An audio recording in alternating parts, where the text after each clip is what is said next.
Welcome back to the PMR podcast. My name is Mitch. I'm an addict alcoholic. Super excited for this one today.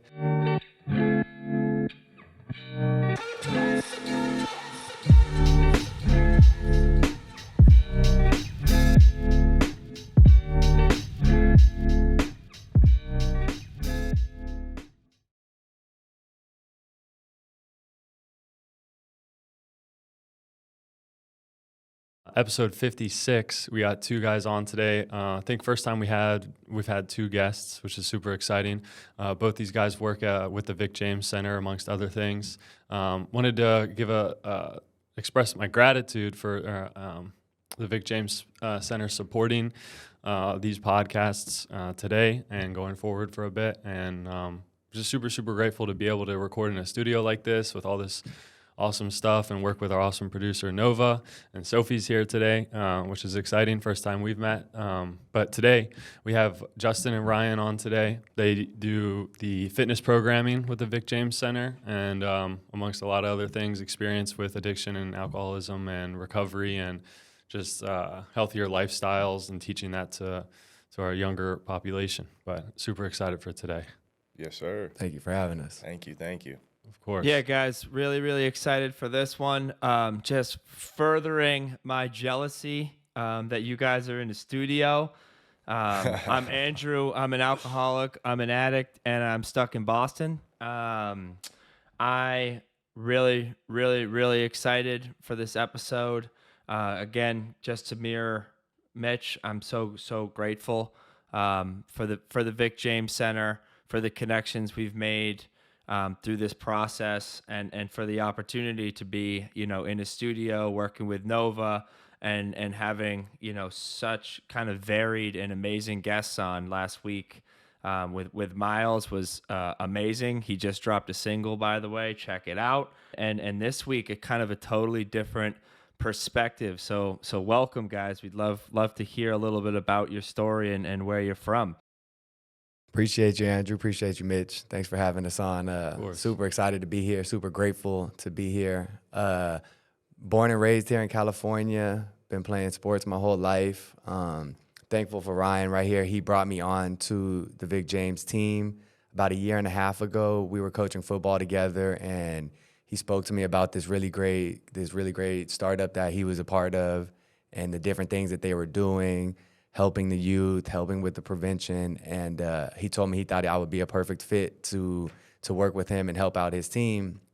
And so we moved forward. It slowly started, and then as our season ended and we got more available, he introduced me to Sarah and to the rest of our team. Shout out to Sarah for everything she's done for our company.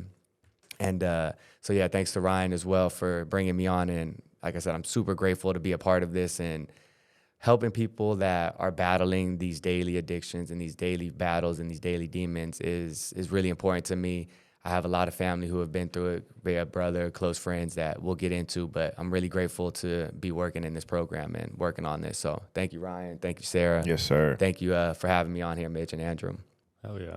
Appreciate that. Yeah, man. It's, I can tell, just when we talked on the phone a little bit and the passion and everything with you guys, I always love meeting people that try to be of service as work, because sometimes that doesn't even feel like work really, And that's the best part. Yeah, 100%. How about you, Ryan? For me, it's actually a crazy timeline because I lost a best friend to an opioid addiction. I want to say a year and a half before, a little less than a year probably before I met Sarah. And I met Sarah through my best friend Gabriel, who is actually part of the fitness program too. He's absolutely amazing. Gabe is one of my brothers. But the timeline just kind of lined up to where I got introduced to Sarah and kind of found out about what the cause was and what we were doing here at the Vic James Center. And for me, it was just like something I felt like I had to do, not only to honor my friend who passed away, but to prevent from happening to others. And having people go through what I've gone through so far is I wouldn't wish it on anyone. So I'm trying to not only make people aware of what's going on, but prevent things from going on. So I feel like the Vic James Center just lined up for me in my life perfectly at this point to where it's something I enjoy doing. And for me, it doesn't seem like work. It just seems like I was born to do it. Yeah. So I just love being here, and I love all the people I've met. I get to bring on some of my best friends like Justin. I get to work with my best friend Gabriel. Sarah's wonderful. I've met Sophie. I've met all these cool people along the way who, and our team keeps getting stronger, and we keep building and building, and we're gonna take over the world someday. Yeah, that's right.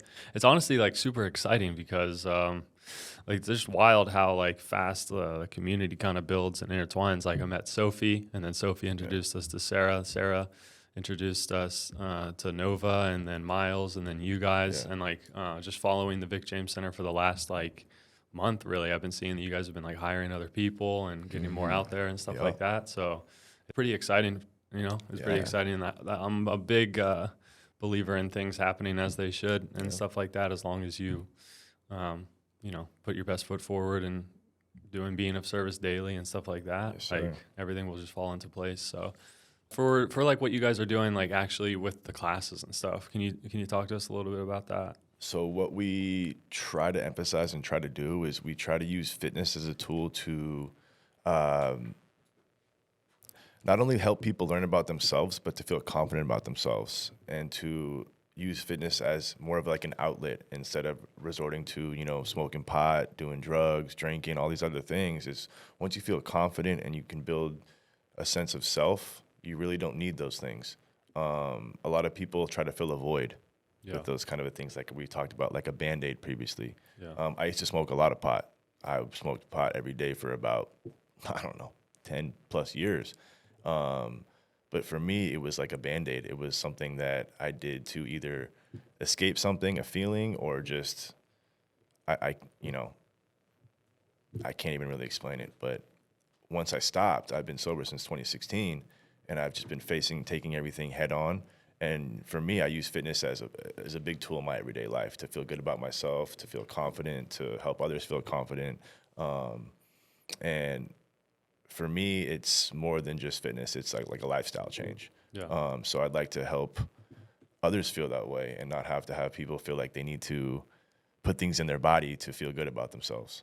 So fitness for me is just another tool to help people build self-esteem, confidence, all kinds of stuff like that. Yeah, and to tag on to that, part of what the beauty of it is the consistency of it, to the little disciplines that you learn doing fitness, to just showing up every day is very hard to do in any part of life, whether it's to show up and not smoke, not drink, show up to work out. It's not easy to do in a big picture, but if you can tackle little things one day at a time, show up and do these 10 push-ups every morning, do these 10 sit-ups every morning, stretch, do your yoga, little things like that on a consistent basis. It helps teach the proper techniques to adapt in life as you're going forward. So on top of the confidence thing, which is ultimately a huge part of it, it is also the consistency and the disciplines you learn from different outlets, whether it's a sport, a dance, a yoga, all of those things can really benefit and help people.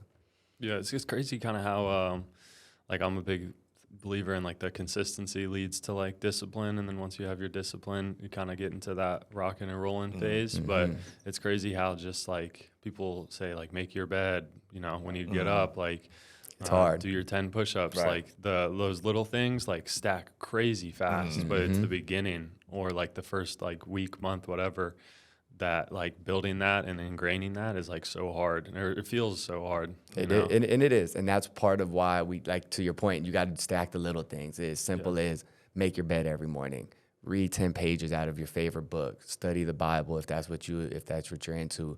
But the little things stack up, and that's how you attack the grand scheme and the grand scheme of life that we're all trying to battle on a daily basis in this tough world. So if you can stack little things on top of little thing on top of little thing, is how we fight those big battles. Yeah, 100%. Yeah, you know, and they say, at least I've heard before, that, you know, that sport and fitness translates to life. Like the discipline we show, you know, in the gym, on the field, on the court, like the lessons we learn there translate so well to our lives. Like sportsmanship, team building, all of that stuff. Justin, I wanted to hear a little bit more about how you got, you know, what inspired you to get involved in this field particularly, right? Because I know you're an athlete kind of by trade, and we'd obviously love to hear about that. But where did your passion for, for addiction and for, substance use and prevention, where did that passion come in? So we got to take it all the way back to 2008, 2009. So I was a senior in high school in 2008, and I was playing football with my brother. My brother was also playing. It was a group of four of us, four friends. Two of them played basketball. I played football and basketball, and then my brother only played football. And after the football season, my brother, who only played football, started to not drift away from us, but drift into circles that weren't as safe for him or weren't as safe for everybody. Luckily for me, I had basketball to keep me a little bit separated from it. But as we move into 2009, my brother passed away from an accidental overdose. And that doesn't just happen accidentally. Unfortunately, it happened from him continuously doing drugs and thinking he was invincible and thinking that if nothing would hurt him, that he could continue to do more and do more. And then one day it was just too much for him. So that really hit home for me. And that day when I found out that he passed away, I got a call from one of the other friends. My brother's name is Reggie, and then one of my other friends, Buckley, is the one who called me and asked me, have you talked to Reggie? I've been hearing these rumors. Is it true? And I wasn't sure. I hadn't heard anything. I just got out of football practice. I was attending Santa Monica Community College, playing football there. And I didn't think it was true. Just got out of practice. So I made a phone call to his mother. And so when I called Reggie's mom, she answers the phone. Oh, hey, honey, how you doing? What's up, baby? What's going on? And I couldn't believe she was in such a good mood. How did she not know what was going on? And so I was the one who had to break the news to her that Reggie had passed away. And that feeling haunts me to this day. It haunts. I just don't want anybody to ever have to feel that. So not only did I have to express that to his mother, that he had passed away, and break her heart with that, going forward about 2-3 years after that, the friend Buckley also then committed suicide to drugs because he just couldn't cope with living in the world that was tearing him down because he was an addict. And so it just really hit home to me that I had such close friends that I lost so quickly. Even though I thought we were best friends, I could sit here and talk to him day to day and we would be okay. And then the next day he was just gone. And the third friend in that group is also a recovering alcoholic. So through that whole group, all three of the four of us went through serious addiction problems. And if it wasn't for sports, I probably would have fell down the same pathway. And it ended up in that same unfortunate ending. And so after that, as I continued to grow, I knew that helping people was my course of action. I didn't know how it was or what direction it was going to be. I just knew I wanted to help people. And coming off the addiction thing, and why that's so important to me now is because I don't want nobody to have to feel what I felt as a brother. I don't want nobody to feel what that mother had to feel. And so any way that I can help that has been something very pure to me and something I believed was my calling after that point. So I continued to play football for a couple of years. I went to college in Missouri, played football for 2 years after that, played professionally, traveled. I lived in Mexico. I've traveled around Europe and played football. And I just saw different lights of the world. I lived in Mexico where it's very poverty-stricken, and I saw people out there, but they don't talk about it. So there's people out there that are addicts and are going through stuff, but they don't talk about it. They haven't opened up how we have here in the States to accept that alcoholism and addiction is a real thing and a real problem that people deal with. So as I started to live there and figure out that some parts of the world don't even accept it, and then I come home and realize my home accepts it, but it's still not talked about enough. It's still not worked on enough. It's still not taught enough on how to prevent that from happening, to how to help the people that are battling with addiction, the people that are trying to get over it. It's not spoken about and it's not helped enough in our society. Yes, we've gotten a lot better, but I think that there's still a lot more that we can do as a society and as a community. So once I was approached by Ryan with the Vic James Center and he explained to me what it was just a light went off in my head. To Mitch's point, things happen for a reason. Ironically, I played football against Ryan in high school in 2008. We graduated the same year, and so I knew him from that time, And then we went maybe 10 years with never talking again. Saw him at a softball game, talked to him then, didn't see him again for another 3 years. And then he knew my head coach that I coached football with. So we brought Ryan on the staff. And then now here's Ryan, and now me and Ryan are best friends, and we connect. And he explains to me this company that is now at my feet. And it, like I said, it was a light went off in my head. Like, it makes sense now what's going on, why I'm here, why I'm coaching football, and why now it's led me to meet Ryan, which is now my bigger purpose is helping in this kind of community, even more so than just coaching football.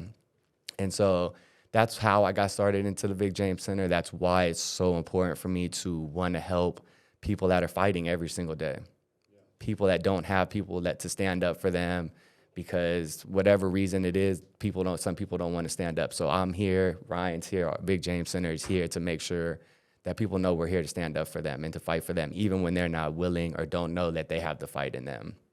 So that's what we're trying to get across to people and help people with. And damn, I love that so much. I think it's like you guys are like, showing up and being there is a hard thing to do. We talked about that. A lot of people being like just available, and saying I'm going to be there and then be there. I love that you talk about how other countries and stuff like that are maybe a little bit behind, and that even we're a little bit behind on talking about that. I think more than just like fitness too, it sounds like both you guys are mentors, So that's like, one of the biggest parts of our fitness thing. Right. Like more than the fitness, more than that, you guys are like younger guys that the kids probably look up to. They watch everything that you do, they and learn from you, know. Can you talk about some of like the relationships or interactions or conversations that you guys have with these kids? So, I mean, first and foremost, what I do outside of the Vic James Center is I'm the director of an after-school program in Simi Valley, California, obviously. But the school's name is Wood Ranch. Okay. And what we do there is basically an after-school program for kids. I'm the supervisor over there, and I have about 90 kids, age range from about 4 to about 11. And I act for a lot of those kids as a really positive male role model because a lot of them don't have that. Yep. So a lot of them look at me as like a father figure, an uncle figure, a best friend figure, all kinds of, relationships that I'm able to build with these kids and to keep them on the right path daily. Checking on them, make sure they're okay, see what things are going at home, help them with their homework, get them into sports, all kinds of things where I can direct them into the right avenue to where they can, thrive. Yeah. And that's something I've been doing for almost 10 years. So that being said, also coaching with Justin and working with teenagers, I get to work with the very young kids all the way to the seniors in high school. So it's been an awesome journey being able to talk and, help kids and young adults of all ages for the last 10 plus years. It's been wonderful for me. So yeah. It's actually like super, super like, obviously it's vital, but like I grew up without a father, and like I always was looking for a father figure, whether it was like I was a swimmer, so it was, whether it was like a swim coach or like something like that or whatever it was. And I had experiences early on of being like let down, if you will, or like, they didn't show up consistently. And then I kind of was like, fuck that. I'll do it on my own. And I think that really did honestly play a big role in me, like turning to, I got into the drugs and alcohol in like 8th grade, and it's not like I don't know how much of it played, but it definitely played a role because I didn't have like a brother or sister or father or something like that to be like, maybe reel me in a little bit on that. But and no disrespect to my father or to anybody's father, but as an athlete, your coaches are those father figures for you. You spend more time with your coaches most of the time during the season than you do with your parents. Yeah. You're at school from 8 a.m. and then you practice until 6 p.m. at night, and then you see your parents for 3 hours. So one thing about coaching that why being in coaching is so important for the both of us is for that reason, the mentoring part of it, that to help mentor this youth, that teach them ways before the prevention. So the best way that we can help them is prevention as opposed to before the problem starts. So give them all the outlets and give them hope and give them belief that somebody is going to show up for them every single day. Somebody will support them every single day and give them the tools to be a better young man or woman. And to relate to you a little bit is why it's so full circle for me is because I grew up with an alcoholic father too, who was never around. I'd be at, my football games, and I'd look in the stands, and my mom would always be there because my mom was my best friend and my hero, and was my dad, right? But my dad was never around because he was always drinking. My mom also, she had breast cancer my whole life. So growing up, I was in and out of friends' houses. I was over at after school. I spent most of my time at after school programs. Yeah. So there I met these positive male role models who showed me basketball and got me into, football and all these other aspects of my life that were so big for me because I really didn't have that strong father figure either. But being at the after school club and, having it come full circle now to where I'm in that position to help these kids that don't have that role model or that father figure or whatever is so cool for me because I actually experienced it. Yeah. So I'm able to really relate to some of these kids on a level to where not many people can. So for me, I take a lot of pride in that. So it's a very impactful and serious job for me. Although it doesn't pay the most money, I don't do it for the money. Right. I do it because it's gratifying and I love my kids. Yeah. Yeah. 100%. I think a lot of people that are working recovery aren't doing it for money. Yeah, 100%. It's like, I can't agree more with the mentorship and stuff like that. That's why when I first got sober, I wanted to initially work with younger kids, just because I feel like you have not to put a cap on it, but when you're with under 40, 30, whatever, within that range that an 18, 16, 17, 20-year-old can relate to you. Yeah. I feel like we kind of have to, not to put a rush on it, but kind of have to capitalize on that time just because I would have been much more likely to listen to you guys than like a doctor or, So we've talked about those sterile environments when it gets to a point where someone has a problem and their parents are taking them to an outpatient or a therapist and stuff. And it's smells clean, those kind of places. It's just less likely to be vulnerable and honest and share, you know what I mean? I think that's why you guys have so much power in what you're doing, these guys and girls are going to share more stuff with you, probably than, anyone else. And that's a really vital place to be. I agree with that 100%. And so grateful to you and people that are working like you, because to that point, it's so much easier to talk to somebody who is similar to you, that looks the same as you, that is the same age as you. It's hard when you're going through something and your parents send you somewhere to talk to some 50-year-old doctor who only knows the book and doesn't know what you went through. It's beautiful that one thing that this country or that we're doing here is our generation is teaming up together to do this. So the people that are trying to help with addiction aren't only the 70-year-olds, the 80-year-old doctors. Right. It's the college students. It's the high school or the 21-year-old range that is showing up to give back to their community, their brothers and sisters, because it is a lot easier to talk to your peers as opposed to an older person who didn't go through the same things you went through. Yeah. 70-year-old and 50-year-old doctors didn't grow up the same way we were raised. Yeah. They were raised in a whole different society than we are. So it's hard for us to think that they understand us or can connect with us the way that we are able to. Yeah. And I commend both of you, right? Getting on this podcast and being brutally honest, sharing painful things that is the power of what you guys do, because I see two guys who are healthy, in shape, doing the right thing, probably role models for the kids you're coaching that you're involved with, but not out of the four of us, none of us have perfect pasts. We all have things that we wish we could change, that we might think are stains on the past. I work in treatment as well, very similar to Mitch. Mitch and I are on the same, very similar journey, which I'm grateful for. But I don't go into treatment when I go and work with young guys and tell them how great my life is. I tell them where I come from, what happened to me, talking about smoking weed for 10 years, talking about having a father that struggled, talking about growing up and having a brother and friends that are gone. That's relatable. We relate and we heal through sharing our pain with people, because everybody can relate with that. So that's why I do this with Mitch. So number one, I just thank you for sharing that. And, kind of leads into another question I had. I grew up with coaches. And Mitch grew up with coaches, swimming coaches.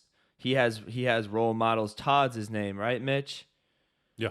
Yeah, big role model of his. Like, I had role models and coaches my whole life. I was a college athlete, and the thing is, like, a lot of it, and they weren't your age. They weren't like young guys. A lot of them, they're closer in their 60s and 70s, and they had their own way of doing things. They weren't necessarily 100% relatable, but I had like those kind of father figures, and I completely agree with you, Justin, that like my coaches became my father figures. Like, no disrespect to my father, but that's how it is. Because I want to emulate that energy. I still ended up struggling. Like, I ended up in treatment. Like, I ended up like getting deep into drugs and alcohol. So, although I had all of those factors, I ended up where I ended up. So my question to you is like, what is the Vic James Center, and what do you guys do differently? That's not, that's not necessarily the traditional way.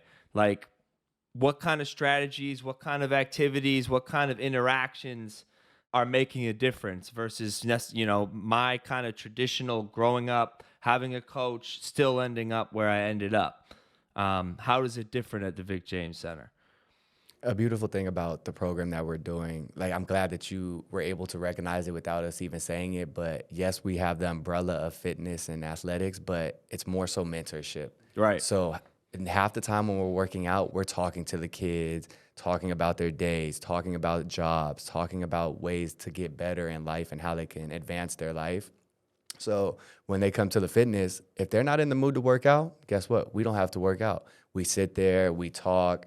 Then after about 15 minutes of talking and they loosen up and feel better, they're like, okay, let me do an exercise. What exercise can I do? And that's how they get to slowly. So it's not just black and white. It's not just, I'm your coach, I'm going to do sports. If you don't want to do sports, then I can't help you. It is very, again, the experience of the mentorship is where our background comes from. And so that's the biggest part to us, is being able to talk to them, let them know we're there for them, and show up every day. So we have a schedule. We're there every Thursday and Friday. Guess what? They can count on us that one of us will be there. If not both of us will be there every Thursday and every Friday, regardless if they miss a whole 2 months. They come back 2 months later, we're still going to be there to support them and still there any way that they need their assistance.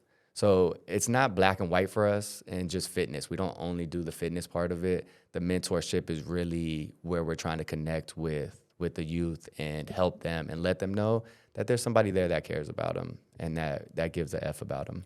To piggyback on that real quick, so when me and Justin first started at SPY, we had a young man by the name of Andrew, who would kind of walk by our fitness area and just kind of look for a while. And then finally he started coming over and talking to us. And next thing you know, he's religiously working out with us, but not only working out with us, but talking to us and sharing things with us. And we're able to share things back and kind of mentor and help, like Justin was saying. And the great thing about SPY is that they let these young adults live there until as long as they're ready to move on, which is probably a couple months I think they're allowed to stay there for, right? So Drew not only is up and out of there now and has a job and an apartment and all these, and he's moving very fast, but he's also changed his life around. In his life, he makes a lifestyle change to where he uses fitness as a tool to get up in the morning, to hold himself accountable, responsible, and it's full circle here because we plan to offer Drew a job working for Justin and I in the fitness aspect, and Sarah, we've talked about that. So it's really cool how we can get this young man who was so confused and had no real path to now using fitness as a tool to where he's almost going to become a coach for us. Yeah. And so we kind of brought him over here and kind of brought him with us. So it was really, really cool to see him just grow and become a man and develop into a really, really nice young gentleman over the course of 2 months? About 2.5 months. 2.5 months. Yeah. Really cool. And beautiful thing about him is it wasn't only fitness. So after he did a few fitness classes, we also do arts and improv shows there. And he started to join them. And Sophie was there, and Amber, who used to be a part of our team. And he would show up every day and be a part of their classes as well. So he embraced and opened up to all of it once he got comfortable, and has now, again, come full circle and has a job, moved into his own apartment. And this is a kid who moved out here from across the country. Yeah, I want to say he moved from Florida and just moved out here, fell on bad times. The next thing he knew, he was living on the streets and didn't know what he was going to do. And now here he is, life completely flipped around and showing up every day, doing his workouts in the morning on his own that he would do. He'll text Ryan on a random, just like, hey, Coach Ryan, how you doing, man? How you doing, buddy? Here's what happened today. So, like, him and Ryan have a very open dialogue to where they can call each other at any point in time. Yeah. And that's part of, so to your point, and to ultimately answer the question, we are open ourselves to be there for them at any time. They know that they can feel comfortable enough to call us at any point if they need help or just need somebody to talk to. Yeah, something you said just now too is like he felt a part of, you know, and he's talking about how he's like walking around kind of checking it out initially. I think like the people struggling with mental health, addiction, substance abuse, whatever it is, pick one. You know, those are all diseases of isolation we talk about a lot. And that community piece is like one of the most powerful tools that we have against that, I feel like. And so like you guys provide that consistent community that's always going to be there. When you were talking about that too, I was thinking like my home group, like that home group's going to be there every week, whether I go or not. You know what I mean? You guys are going to be there every week, whether they come or not. And just the fact that I know that, like, you know, for me personally, that my home group's going to be there every week is not enough, but it feels good knowing that, you know, 100%. And that's like a safe place, you know. And I think I wanted to talk to you guys a little bit about, like, we talked a little bit on the phone, like, having instances with like drug and alcohol use or abuse, whatever you want to call it. And the difference when I was thinking, when we were talking about like problem users, I guess, as opposed to like addiction, something that like we can't really stop without, from my experience, I couldn't stop without like a spiritual experience and a 12-step program. And like how fitness and like maybe your mentors and how you guys kind of climbed out of that space. For me, it had a lot to do with sports and being able to play sports. And so while in high school I was still smoking, still drinking, doing all the stuff that my friends were doing. Let me rewind a little bit. Part of why my brother's loss happened so much, and he just seemed so much more wise in his years, he would at a certain point would stop me because he knew football was bigger to me than it was to him or than it was to our group. So it'd be times somebody would try and fight me at school. He wouldn't let me get in the fight because he didn't want me to get in trouble. He didn't want me to get kicked out of school. He didn't want me to get suspended. If we were smoking together or we were drinking together, he wouldn't let me drive because he didn't want me to get pulled over and get the DUI. He would take the wheel. He wouldn't let me continue to, no Broom. They call me Broom. That's my last name. No, Broom, you got to go home. You got to go get some rest. You got a game tomorrow. So that's kind of where that comes from for me, and that it holds a lot of space for me. Yeah, I think for me, I just something just hit me one day. I mean, I just see all these people growing around me, and me just continue to do the same things and fall into these habits that I just felt like I wasn't really growing, and I was just kind of doing the same thing over and over again. And for me, it just kind of built up, I guess, a good anxiety and a good stress inside of myself that was like, yo, it's time to grow up. It's time to grow. You have a way bigger purpose than what you're doing now. Like, what you're doing now isn't enough, not only for you, but to impact others. Like, it was just like a spiritual thing for me to where I felt like I was made to do more. And meeting these people along the way and working with these kids. And I do owe it all to the kids because before I met these kids, I was going down the wrong path. I was not, like I said, I was smoking, I was drinking, I was popping pills, I was doing all kinds of stuff, man. I went to Santa Barbara for 3 years, went to college out there, played JC football out there for a little bit, ended up quitting because I was getting too drunk and partying too much. And that was like the start to the downfall. And I knew I had to get out of there. So when I moved back, I met a buddy who got me in at the elementary school with the kids. And once I met the kids, I was able to get sober because I knew that I had to show up and I had people depending on me, not only myself, but these young kids who looked at me like a superhero. It's funny because when you go out to the basketball court and the basketball court's 8 feet or 7 feet and you dunk the basketball, these kids look up at you like you're Michael Jordan, right? Yeah. And it's so cool for them to just be like, oh my God, like, No, you're Tom Brady, remember? yeah. We walked into a room one time, me and Justin in the beginning, and they were like, oh my God, it's Tom. Looked at me and says, Tom Brady. I'm like, what? Yeah, Tom Brady. No, but it's just, it's really cool to be able to have that impact on other people. And it just held myself accountable because it wasn't about me anymore. Yeah. It was about all the people I'm impacting and you know, my family who I've just put on the back burner for so long, like my poor mom and my brother who, you know, I was smoking weed every day and I was just doing my own thing. I was just tunnel vision. I didn't get to talk to them. So when I got sober and I started talking to them, they're like, yo, are you good? And I'm like, yeah, like everything's great. They're like, huh? Like you're talking to me right now. I'm like, yeah. Like what? Yeah. You know, so it was just like, it was something I had to do because I knew I was made for more than what I was doing. I was repeating the same patterns, bro. And I had someone inside of me was like, yo, it's time to stop. Yeah. Yeah. I love that. I'm glad you guys came to that decision. You know what I mean? Otherwise, none of us would be sitting here. But I hear you on the working with kids. When you were talking about that, I was like, the difference for me was like one of my last years of not being sober. I was coaching a team, showing up like smelling like cigarettes and like high as shit, and like I couldn't stop for anyone. I didn't want to stop for anyone at all. And that kind of accelerated me towards this point. But Andrew, what do you think? Yeah, I mean, I'm listening to Ryan, and I'm like, damn, like I wish I had that strength, right? You know, Mitch, what that difference you're describing against somebody who's a problem user versus somebody who suffers from the disease of addiction and alcoholism. Like, I had people depending on me. And it didn't matter. I had the best of intentions and the worst possible actions. You know, I was so misaligned with my morals that, you know, every day I woke up, I didn't want to look in the mirror, but I knew exactly what was going to happen. I was going to overpromise, underdeliver, and end up, you know, way below the bar that I set for myself. What I hear in your experience, Ryan, is a very common story, not only just for athletes, but for a lot of people that I know. Like, you don't have to be an alcoholic. You don't have to classify yourself as a drug addict for it to be a good idea to get clean and sober. You know what I mean? Like, you know, and people have reached out to Mitch. People have reached out to me. Since we started this and at work as well, and it probably to you guys as well, who are like, yeah, like, do you think I should stop? Like, do you think I should cut back or stuff like that? And I asked like a simple question, like, are drugs and alcohol making your life better?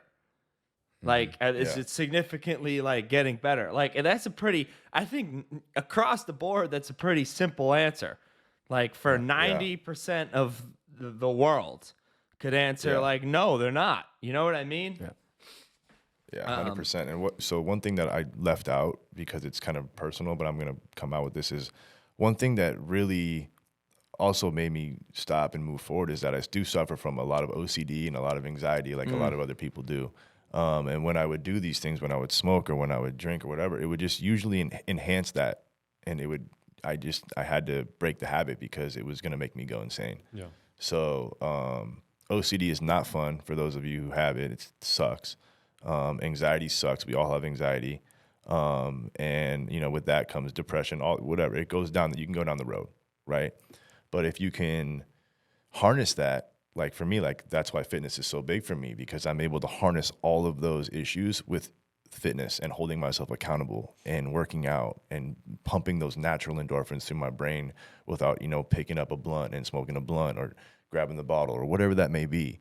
But I've had to figure out ways to cope too, because you have to learn how to cope. You just do, right? So I love that. And I suffered from OCD too. I had all the isms growing up. You know what I mean? I was on medication early.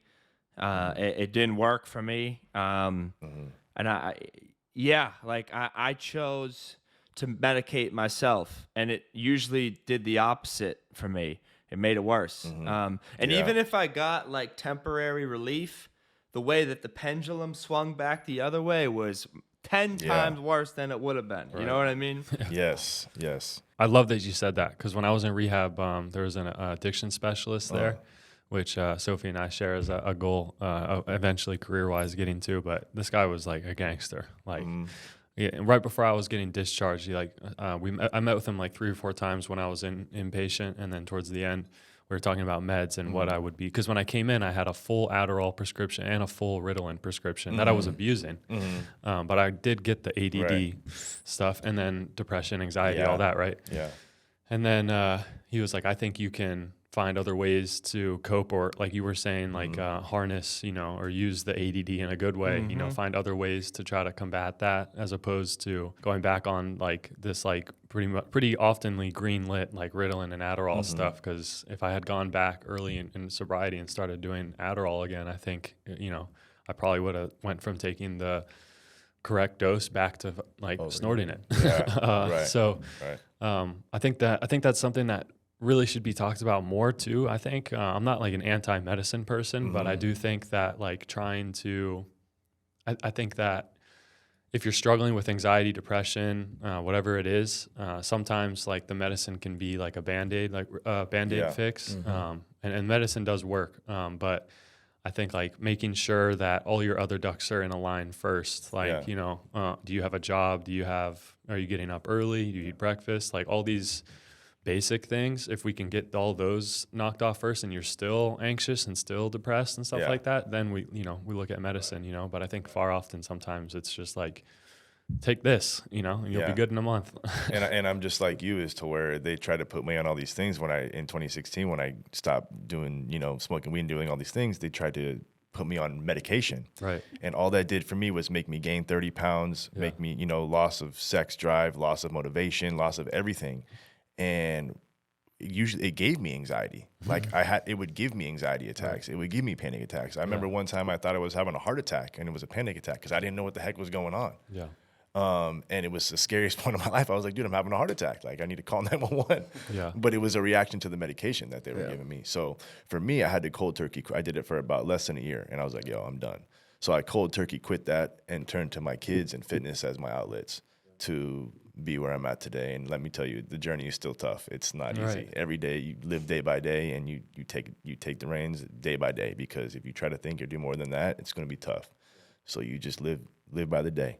Yeah. Well, we all take the approach of like, we're always learning and learn every day. Yeah. I like try to remind myself all the time, the second you think you're a master of anything, you're falling behind. Yeah. Like always learning, Yeah. Definitely. I wanted to add too, we're energetic people. Right? Like we have a lot of energy. Like that OCD for me, like made me like crazy energetic. No, for real. Like, yeah, right. Paid partnership right there. Like, but I'm we turned, for me, like I turned to drugs and alcohol because I had all this energy, and it was nervous energy, and it was anxious energy, and it was like I wanted a way to calm down. Like I didn't want to harness that energy. I wanted to kill it. Like I wanted to just like blend in. Slow down. And fit, like that's why I think, all 4 of us love fitness. Like I'm in the gym every day. Mitch is in the gym every day. You can tell he's, Popeye over there. Like, swole. You guys are clearly in the gym, very often. Like, you guys are, with the coaching, everything you do. Like, your life, is fitness is a major pillar of your life, and it is for me too. And that's because when I'm done with a workout, I feel better than any high ever gave me. 100%. Yeah, that's the most endorphins you'll get. That's the best high you can have. Yeah. Yes, sir. So when I think about the value of that, the mentorship aside, and the mentorship is probably the more important part of it, but the fitness side is that for a person like me, and especially kids, like in this day and age where they have information fucking overload all the time. Ridiculous. Like, getting in a space where they can just let go and move their body is, and for me it's the same thing. If I can move my body for like an hour and like sweat when I'm done with that, like I feel a clean slate. And I never, ever felt that way on drugs. Like, it almost felt like I would shove some stuff down, get high, like, but it would accumulate little by little by little until it was fucking just like gonna explode out of me. You know what I mean? So definitely can relate. That's the power of it. And I've been thinking about this since I asked that question about, you know, me having a coach and how it's different for you guys. Like, the clear difference that I could see is that what I see is that you guys aren't fucking authority figures. Like, that's what at the end of the day, that's what I thought my coach was. Like, he was a father figure, sure, but like, he wasn't my friend. Like, he might be a role model, but I wasn't going to chop it up and tell him if I was struggling. Yeah. Like that, I think the difference with you guys is that you guys are accessible. Like, you can tell me if you're not doing well. Like, you don't just have to say, yes, coach, like, I'll get it done on the field. Like, no, like, I'm struggling today, and that's cool. You know what I mean? That's one of my biggest things in coaching is, as a defensive coordinator and assistant head coach, people look at me like, you're supposed to be a stickler, you're not supposed to be nice, you're not supposed to be having fun, but every kid on the team will tell you I'm probably the most easygoing. I'm, like I said, more of a brother, more of a friend to these guys. Like, they can come talk to me about girl problems. They can talk to me about smoking weed, and guess what? I'm not going to punish them for it. Right. I'm just going to educate them about it and talk to them about why you're doing it. To your point, Andrew, why are you smoking? What is it doing for you? So we'll have conversations about it, but I'm never going to punish them, reprimand them. So it's a very comfortable feeling when I'm out there coaching and getting these kids to understand I'm here for you. Like, ultimately, I could care less about winning games. Coaching at high school football is not to become a millionaire. Right. It is literally the mentorship and being around kids. It's my outlet to where I can connect with kids. Football is just what I know the best in this world, so that is my avenue to be able to mentor a group of 90 young men as they grow up and get older. One thing I wanted to throw out there, though, for any athletes that are listening, don't think just because you're an athlete that you are safe from addiction. Because you have a coach or because you have a team around you that you're safe from addiction. I can tell you from personal experience, and it popped into my head when you talked about snorting the Adderall. We would be in the locker room before the game started and breaking down Adderall, snorting it so that we could go out on the field and have crazy energy. Right. Come out of the game, now we're popping all the Vicodins or Xanax so that all that pain that we just felt and all that up that we just had, now we're taking pills to bring us back down and take us down. I have numerous friends that are athletes that are recovering addicts, and it is very real. And just because you have that mentor or just because you have that team doesn't mean you can't be an addict or doesn't mean that you don't have something that you need to battle. So don't think that, oh, I'm in the sports, I'm okay. Like, I can still do drugs, I can still drink, and I'm in a sport, so it's not going to affect me. That is the furthest thing from the truth, and I don't want that misconception to come from this. I want people to understand that you guys are people too, and you guys are probably going through the same issues that other people are going through. They just don't have the sports to cope with it. And one day that sport is going to be gone, and you're going to be stuck with that battle that you fight every single day. And without the sport, now you become an addict and you don't know how to cope. So please understand that if you're an athlete and you're still abusing, that is still an issue, and that's still something that you need to address or talk to somebody. Talk to one of your coaches. Talk to a family member. Talk to somebody so that you can get help, because that is not okay to do. I was in high school taking 10 Advil a day, or taking 10 Advil on a Friday so that by the time the game come, I was numb. I would take 2 after first period, 2 after second period, 3 after I had lunch, 2 right before I went on the field, 2 at halftime, so that my body was numb. But that's a huge issue. My body is not going to feel great when 20 years, my liver is probably going to be shot from it for doing it for a whole year and a half, 2 years. And so it wasn't until, luckily, one of my friends saw me doing it. They were like, why are you doing that? What's going on? And I explained to them, they're like, dude, you got to quit that out. You got to cut that out. So understand, athletes out there that are listening, that you might have, if you're taking or abusing, it's something that you need to get checked out or talk to somebody and open up about, and don't just let it go by the wayside because you're an athlete and you think you're safe from them. Yeah, 100%. It was explained to me my first day of college swimming that we train hard and on the weekends we party hard. And I was like, great, I've been doing that for the last 4 years. this is going to be a great fit. I think like it makes sense that when you're in a hyper competitive environment, that we get geared up for that, hard practices, big games, big meets, whatever it is. And then there's a cutback from that, and like you were saying, like I lost my identity when swimming ended, for me, and like identity is attached to your sport and all of that stuff goes in. So I really appreciate you saying that. And I had that same issue. Like I said, been playing football since I was 5 years old. Right. And I finished college, played professionally, played arena football, played in Mexico. It wasn't until right after COVID that I stopped playing, and I had that struggle with my identity. I would have arguments with my girlfriend, and I don't know where my anger would come from or where my frustration would come from. And it didn't come until I finally I asked her, I said, who do you see me as if I'm not a football player? And when she was able to answer it, then she asked me, who are you without football? And I didn't have an answer. And it blew my mind. It blew my mind that she could answer that question about who I was without football, and I couldn't answer that question. So it took me being serious, and from that point, I started to talk to somebody, found a therapist, found somebody that I could relate to, and she helped me develop all of my coping mechanisms and how to handle who I was or who I was going to become after my football career. And thankfully, it led me to moving back here, coaching, and here we are now. But it is a very real thing for athletes to lose that identity when they lose their sport. Definitely. Yeah. Speaking of that, I mean, we all have people behind the scenes that help us out a lot, like our mom, for example, Justin Sullivan's girlfriend. And for me, recently, I met a girl. Her name's Brittany. She's amazing, and she's behind the scenes for me. Has been a huge rock for me. And shout out to Brittany for being amazing. And I just want her to know that I love her. There you go. Oh man. Yeah. No, that's super important. The people that we pick to choose and be around us, and like I completely agree with that. Like it's very vital. And I do want to say like a big thank you to you, because Andrew and I talk all the time. Like where can the biggest impact be made when it comes to mental health, substance abuse, and addiction? And it's in middle school and it's in high school. Like that's where the foundation is. That's where the youngest kids are. That's where the kids that are growing up and going to be, starting to be introduced to all that.